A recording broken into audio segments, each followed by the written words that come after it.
રાજુલાના Savarkundla highway પર અકસ્માત સર્જાયો હતો। રાજુલા તાલુકાના જૂની માંડરડી ગામ નજીક બાઇક અને ફોર વ્હીલર કાર વચ્ચે અકસ્માત સર્જાયો હતો। અકસ્માતમાં બાઇક સવાર દંપતી ઇજાગ્રસ્ત થયા હતા।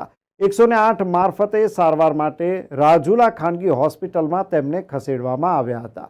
બાઇક રાજુલા તરફથી આવી રહેલ હોય તે દરમિયાન ફોર વ્હીલર કાર બાઇક સાથે ધડાકાભેર અથડાતા આ અકસ્માત સર્જાયો હતો।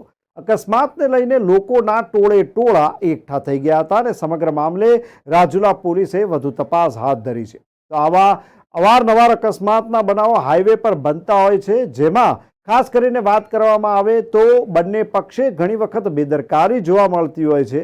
જે ટ્રાફિક સેન્સ છે તેનો અભાવ જે વાહન ચાલકો છે તેમાં જોવા મળતો હોય છે અને ઘણી વખત એવું પણ બનતું હોય છે કે કોઈક એક જે વાહન ચાલક હોય તે બેફામ જતો હોય અને તે બીજો જે વાહન ચાલક હોય જે શાંતિથી જતો હોય તેને ટોકર મારીને ઉડાડી દેતો હોય છે અને આવા અનેક કિસ્સાઓમાં ઘણીવાર વ્યક્તિના જીવ પણ ગુમાવવાના સમાચાર સામે આવતા હોય છે। પરંતુ અહીંયા સદનસીબે દંપતીને ફક્ત ઈજા થઈ છે અને તેમને હોસ્પિટલ ખાતે વધુ સારવાર અર્થે ખસેડવામાં આવ્યા હતા।